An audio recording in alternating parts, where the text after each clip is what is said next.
This is the bearing retainer, you know, and then eventually there will be a pulley up there.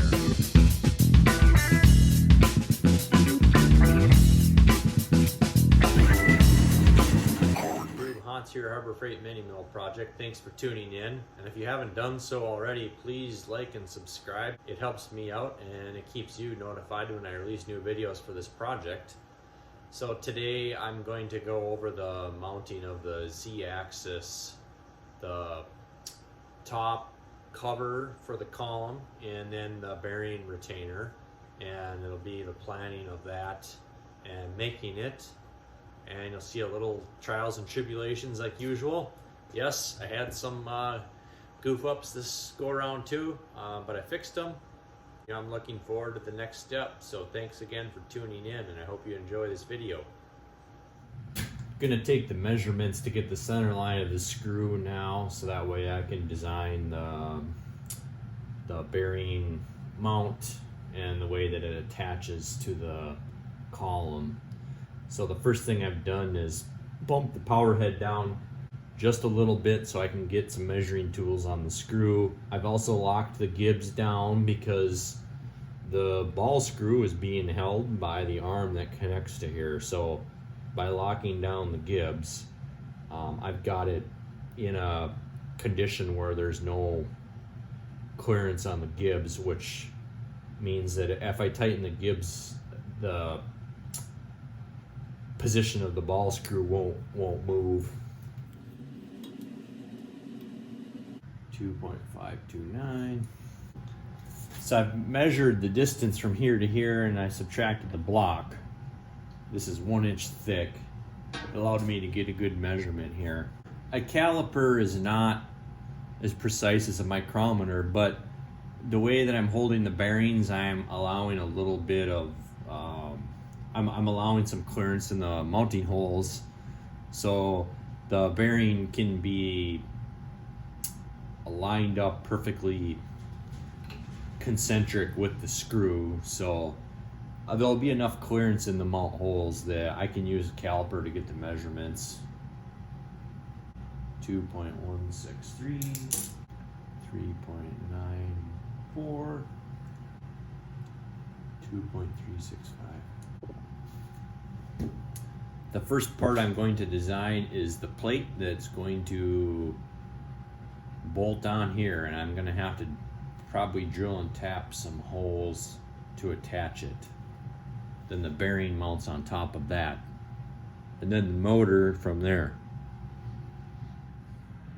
My thought for the Z-axis is to have the same design of a plate that holds the motor to the bearing cap. This is the top plate that I drew up on the computer. My bearing cap will go here. These will be the tapped holes. And I'm doing my first check of how it's looking. I'm out here back in the shop. And these number 10 screws are a little too big. I've got about a 1/4 inch wall thickness on the casting right there. So I think I need to go with a smaller screw, like a number 8.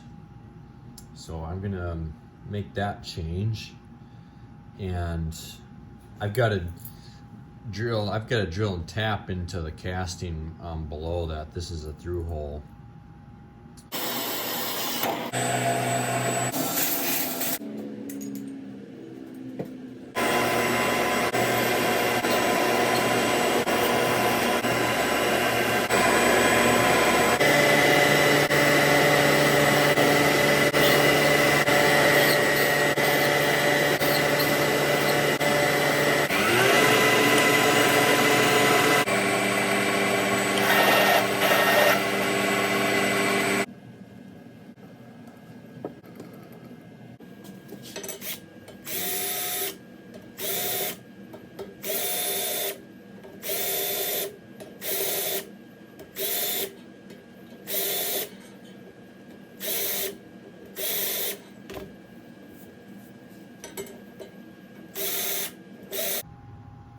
Well, here I have the top plate, and it sits right there like that.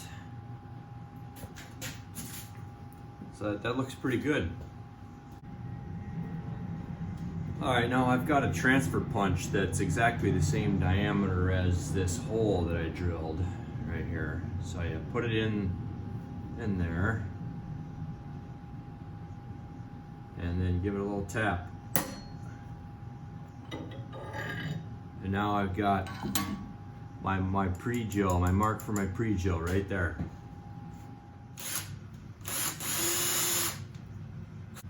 Now I'm free-handing these holes, which I really don't like to do, but this thing is so tall that unless I wanted to like turn the head of my mill 90 degrees, it's kind of hard to get a hole in the end of something. And now it's time to tap the hole.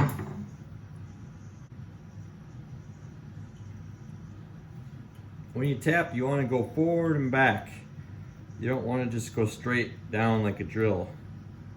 It breaks the chips. So when you're transfer punching holes like this, you don't want to hit them all right away. You want to do one and put the screw in. Now I'm going to do another one over here.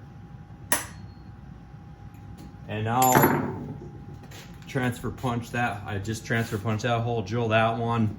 I'll lock that screw down, and then I'll do those two at the same time. I know it's gonna fit.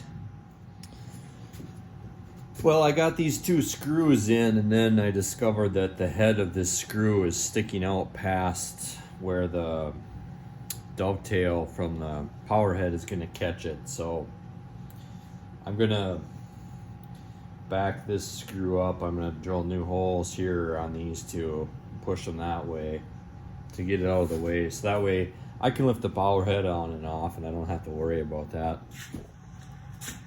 So I got my fixed holes, and now I can be satisfied with this and move on to the next part of making the bearing cap.